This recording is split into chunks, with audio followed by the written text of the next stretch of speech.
Assalamualaikum warahmatullahi wabarakatuh, Pak Soebul. Sebelumnya saya ucapkan banyak terima kasih Bapak atas waktu yang sudah disempatkan untuk saya. Jadi di sini saya perkenalkan diri dari Bapak.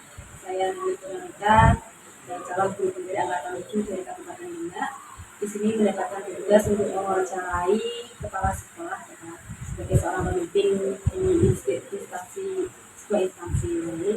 Saya mengambil Pak Soebul sebagai narasumber saya terkait pengambilan keputusan berdasarkan nilai-nilai kebajikan.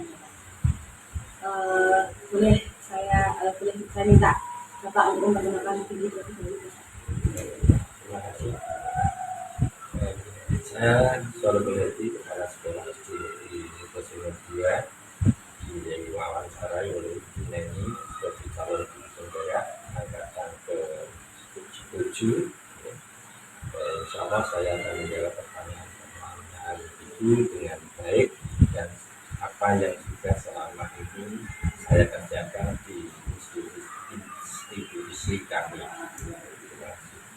Terima kasih Bapak atas perkenalan singkatnya. Jadi Bapak Soebul Hadi ini adalah kepala sekolah di SD Negeri Semarang 2, di mana saya bekerja di unit kerja SD Negeri Semarang 2. Untuk pertanyaan pertama Bapak, ini ada beberapa pertanyaan. Jadi yang pertama, Bapak Soebul Hadi ini kan sudah menjadi seorang kepala sekolah itu sudah puluhan tahun ya Bapak. Tentunya banyak menemui kasus-kasus baik itu di instansi maupun di luar. Nah, yang ingin saya tanyakan Bapak, selama ini bagaimana Bapak itu mengidentifikasi kasus-kasus yang merupakan dilema etika ataupun penuntutan baru. Ya, terima kasih. Sebagai seorang pemimpin di sebuah lembaga pendidikan yang di SD, tentu kita harus tahu apa yang menjadi tujuan sebuah lembaga itu, kemudian status lembaga itu negeri atau swasta kan itu. Dan kebetulan saya memimpin sebuah lembaga sekolah dasar negeri. Otomatis kita harus patuh kepada peraturan perundang-undangan. Kemudian kita harus tahu visi misi sekolah kita, tujuan pendidikan kita, tujuan sekolah kita. Itu kita identifikasi seperti itu.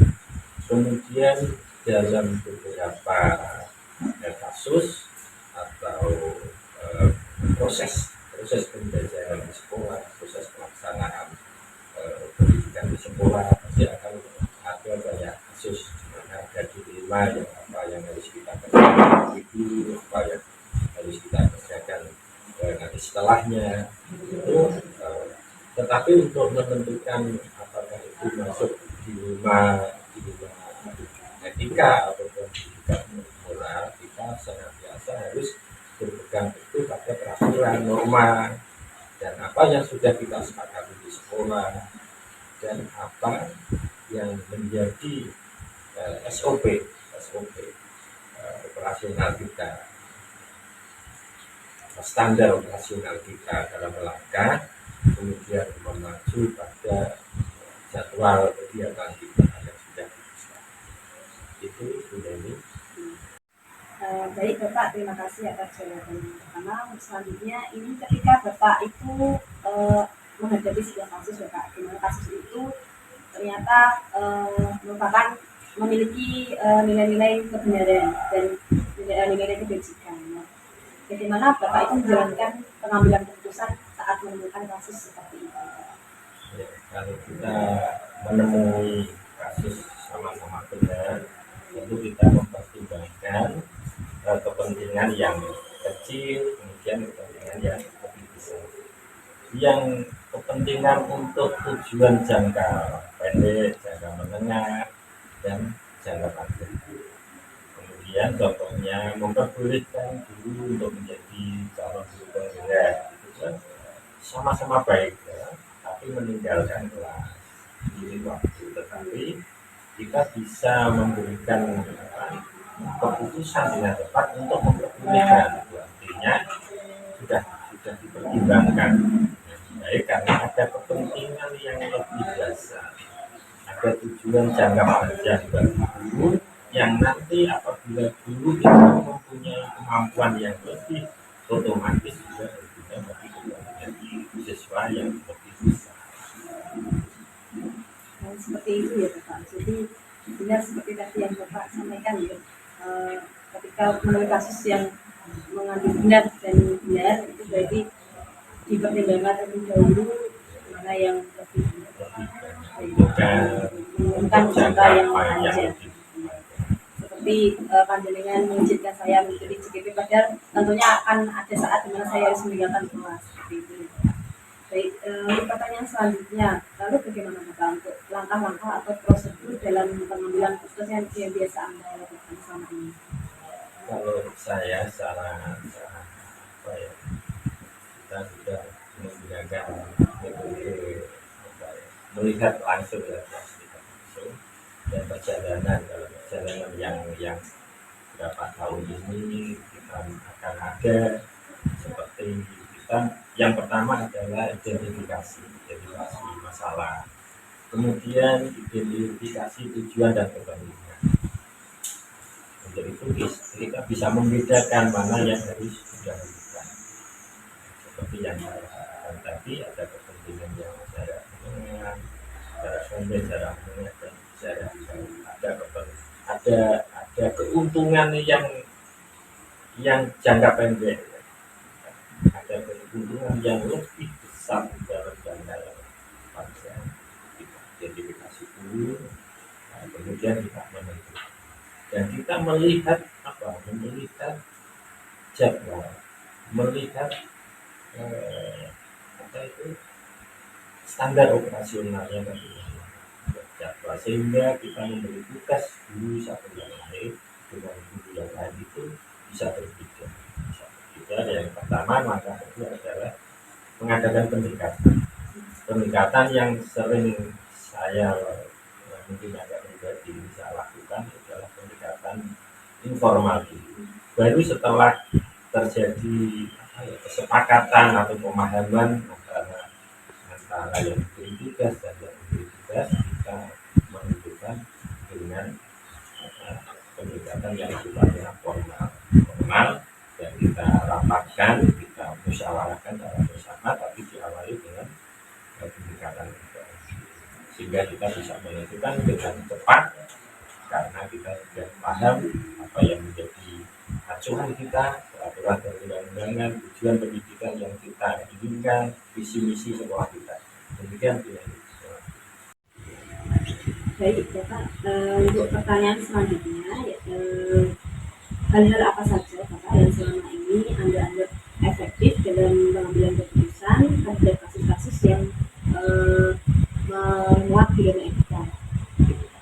Yang saya anggap efektif itu, yang pertama kita harus memahami tadi peraturan perundangan, ada SOP, kemudian tujuan sekolah kita, pijakan kita sehingga lebih mudah. Kemudian kita bisa menyederhanakan permasalahan yang akan kita hadapi untuk tidak menjadi masalah yang lebih besar. Dengan cara bagaimana? Dengan cara tadi pendekatan emosional, pendekatan informal tadi.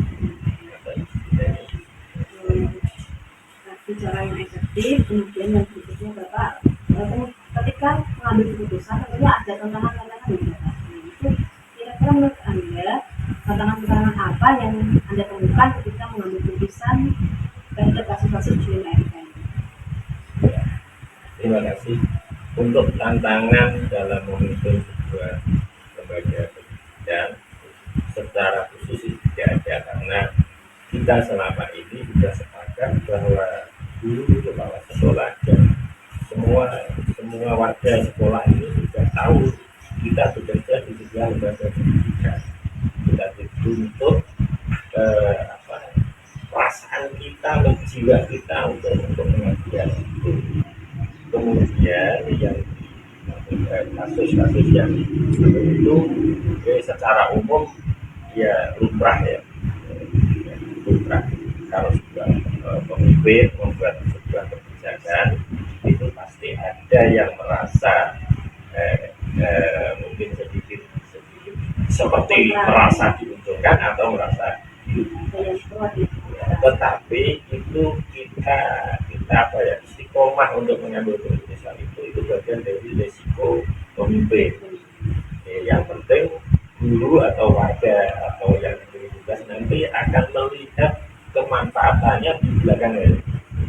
Nah, contoh kita memberi tugas pada guru satu ini untuk melaksanakan kita mengadakan pendekatan informal tadi, memberikan tujuan yang sekarang kita memberi tugas ini. Nanti yang akan memetik keuntungannya adalah guru itu sendiri. Sehingga itulah yang tidak, saya yakin itu tidak ada tantangan secara nyata gitu.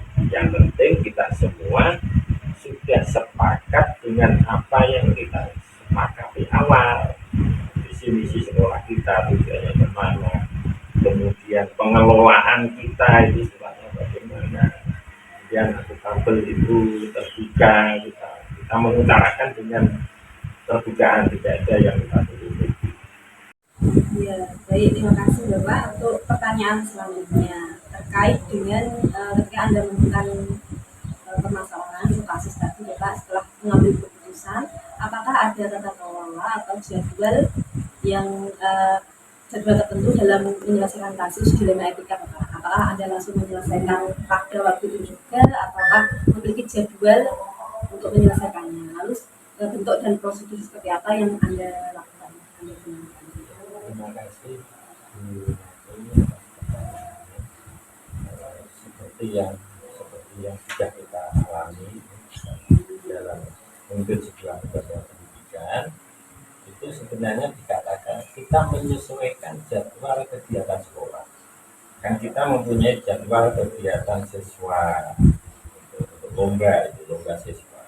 Kita mempunyai jadwal kegiatan guru, misalnya dari BDRI, dari Polri, dan dari jadi Kabupaten Demak, kita sudah mempunyai itu.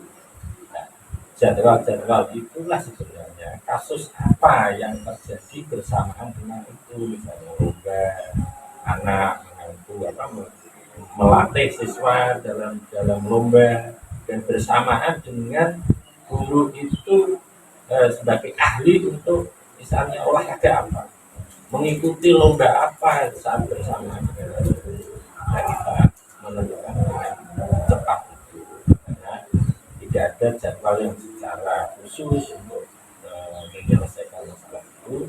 Yang penting kita mengidentifikasi masalah, kemudian tergantung dari jenis kasus itu. Kalau misalnya kasus itu menyangkut pembelajaran, ya kita bisa dengan tapi kasus itu bisa kita menunda, nanti kita memberi jawaban atau menyesuaikan nanti jadwal yang lebih besar. Sekolah kita mempunyai jadwal kegiatan seperti ini, tapi disesuaikan dengan jadwal kegiatan di lingkup Kabupaten Demak. Nah, kita harus bagaimana? Harus menyesuaikan supaya dan itu bisa kita selesaikan sambil berjalan. Kemudian ini. Jadi intinya kalau ada kasus itu kita melihat jenis-jenisnya dulu ya Pak. Mau diselesaikan sekarang atau nanti tergantung jadwalnya lagi ya Pak. Jadi untuk selanjutnya Bapak, adakah faktor-faktor lain atau mungkin seseorang yang membantu Anda ketika mengambil keputusan Bapak terkait kasus-kasus dilema etika ini? Dalam menangani kasus dilema etika, kalau saya katakan ini adalah tugas pemimpin di sebuah lembaga, kita diberi wewenang untuk mendistribusikan pekerjaan. Jadi semua yang ada di sebuah lembaga ini adalah tanggung jawab kita, tetapi kita diberi kuasa atau diberi wewenang untuk mendistribusikan sebuah pekerjaan. Misalnya bendahara itu siapa, kemudian yang menangani operator itu siapa, yang menangani ini siapa. Ya tentu ada yang kita pahami ya. Yang penting itu tidak ada. Kemudian kita memberi tugas kepada guru sesuai dengan keahliannya, sehingga kita mendistribusikan pekerjaan adalah dan pengalaman perjalanan sebagai seorang pemimpin itu akan mempengaruhi langkah seseorang dan kemudian niat. Kalau kita mempunyai niat yang baik, maka Allah akan menuntun kita, akan timbul intuisi yang benar, yang sesuai dengan mungkin satu pekerjaan cocok dengan guru ini, tapi tidak cocok dengan guru yang itu. Pimpinan harus lebih tahu dan lebih tepat itu tergantung dari pengalaman atau apa perjalanan seberapa waktu seseorang itu memimpin sebuah. Terima kasih. Ya, baik Bapak, terima kasih. Tadi sudah ada beberapa pertanyaan dan ini adalah pertanyaan terakhir Pak, terkait pengambilan keputusan tentang bidang etika ini. Dari semua hal yang sudah Bapak sampaikan tadi, kira-kira pembelajaran apa Bapak yang Anda dapatkan dan Anda petik dari pengalaman Anda ketika mengambil keputusan yang mewakili etika ini? Dalam kasus dilema etika pimpinan yang pertama yang dilakukan seorang pimpinan itu adalah identifikasi dari kasus itu. Kemudian yang kedua adalah menguji memperbandingkan antara langkah ini keuntungannya banyak, langkah yang seperti ini keuntungannya sedikit. Kemudian menguji lagi ke langkah seperti ini, kebijakan yang seperti ini madorotnya sedikit. Kemudian ini seperti ini madorotnya lebih banyak. Kita mengambil dari yang madorotnya sedikit tapi keuntungannya yang lebih banyak, sehingga dalam mengambil kebijakan tidak ada yang dirugikan, baik guru sebagai pembelajar dan siswa sebagai peserta didik kita tidak akan kita rugikan. Itulah langkah-langkah ya, dan itu sekali lagi harus dilakukan pengujian itu secara identifikasi masalah, dan pengujiannya harus dilakukan tidak hanya satu kali saja terus mengambil keputusan tidak, tapi ada ditabrakkan, itu bahasa Indonesia yang lebih bagus, dikonfrontasikan. Jadi ini kesimpulan ini dikonfrontasikan sehingga ada pengujian yang lebih valid, sehingga kita melangkah itu madorotnya sedikit tapi kemanfaatannya keuntungannya lebih banyak. Demikian Bu Yeni yang bisa saya sampaikan, mungkin bisa saya sampaikan nanti. Terima kasih sekali Bapak atas jawaban dari pertanyaan-pertanyaan saya Bapak. Jadi saya di sini mengambil banyak ilmu bagaimana seorang pemimpin itu harus mengambil keputusan, dan memang itu tugas utama dari seorang pemimpin ya Bapak, harus berani mengambil keputusan, entah itu nanti ada pro atau kontra di belakangnya, tapi tetap pemimpin itu yang menjadi acuannya ketika mendapatkan kasus mau itu dilema etika maupun rujukan. Saya ucapkan banyak terima kasih atas waktunya Bapak, semoga sehat selalu. Assalamualaikum warahmatullahi wabarakatuh. Waalaikumsalam warahmatullahi wabarakatuh.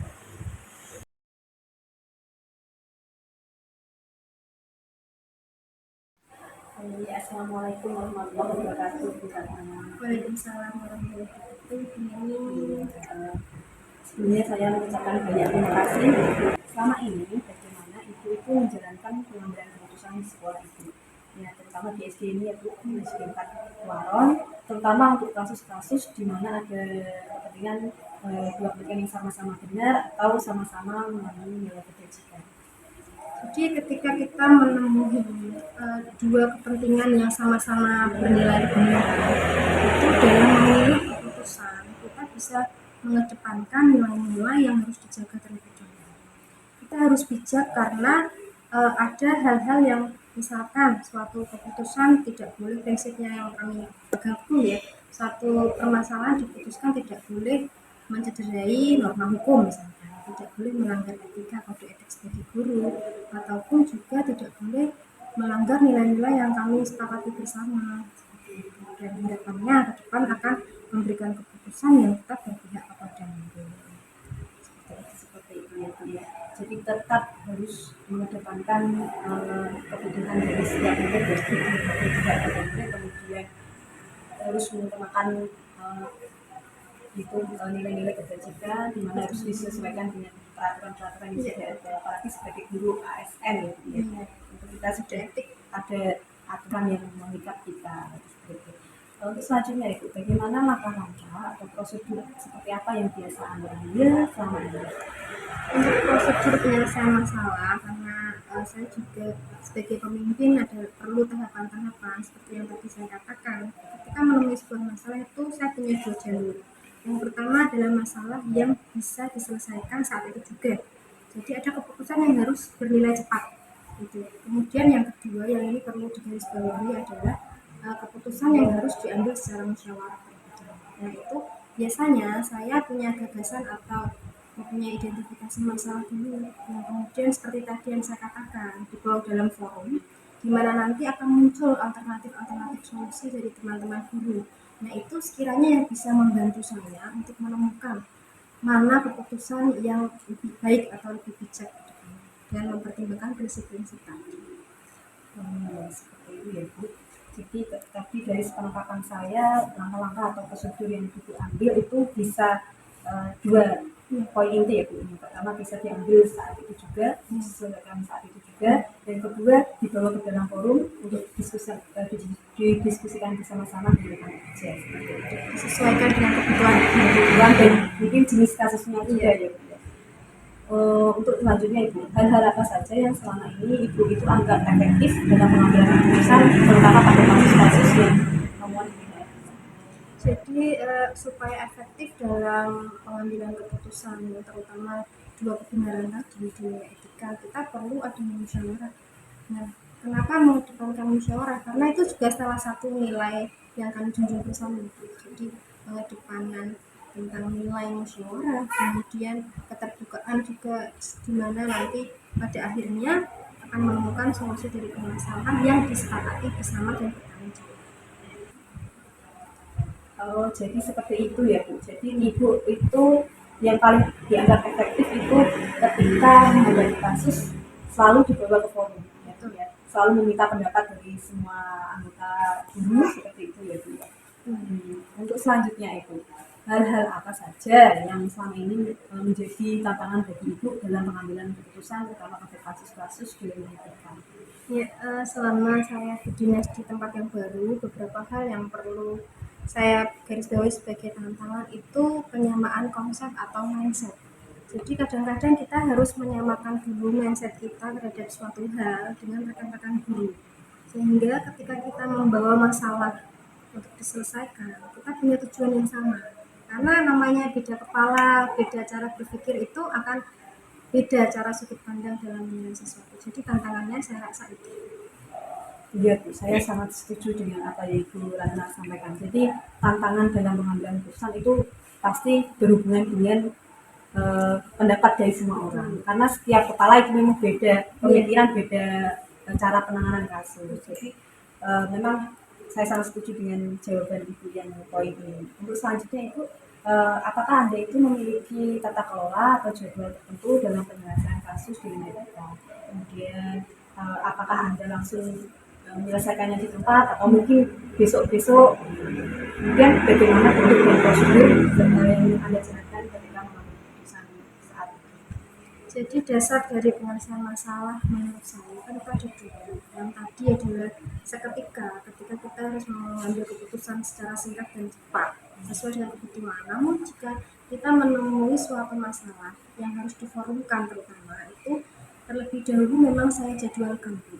Jadi ada rembuk atau musyawarah bersama dengan rekan guru yang kemudian itu nanti tidak bisa menyelesaikan sesuatu dengan tergesa-gesa. Prinsipnya seperti itu.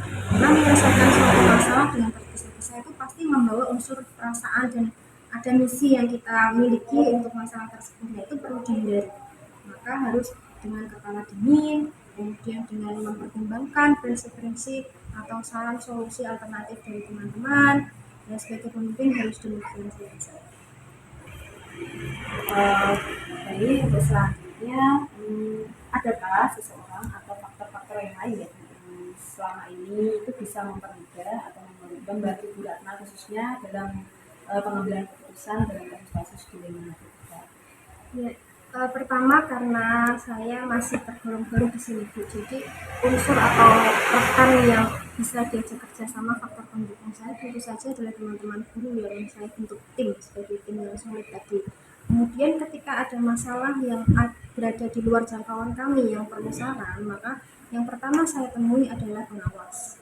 Namun apabila dimungkinkan, kami utamakan sebuah masalah internal itu selalu diselesaikan secara internal, kecuali ada hal yang memang betul saran dari beliau.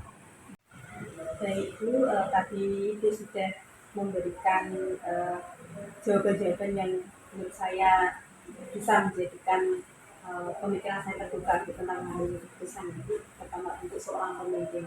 Ini pertanyaan terakhir Bu, dari semua hal yang sudah disampaikan tadi, pembelajaran apa yang dapat Anda petik selama ini terhadap pengalaman Anda dalam mengambil keputusan tentang bullying narkotika? Jadi ketika kita menemui dua permasalahan yang punya nilai kebenaran satu sama lain, sebagai pemimpin utamanya harus secara bijak menilai. Nah, ini tidak boleh ada unsur ketergesa-gesaan, terutama itu. Karena ketika kita tergesa-gesa, maka akan hilang kesempatan kita untuk punya alternatif solusi yang mungkin bisa diambil, baik itu secara pribadi maupun kelompok. Saya rasa yang penting adalah karena ketika tergesa ya akan gegabah dalam memutuskan sesuatu. Saya rasa itu. Jadi Bu, terima kasih atas jawaban-jawaban dari semua pertanyaan saya Ibu. Semoga saya bisa menerapkan apa yang sudah saya pelajari selama ini tentang pengambilan keputusan dan kasus-kasus baik itu bullying narkotika maupun juga saya ucapkan terima kasih sekali lagi Bu. Semoga Ibu selalu sehat. Saya nanti langsung pamit saja ya Ibu. Assalamualaikum warahmatullahi wabarakatuh. Waalaikumsalam.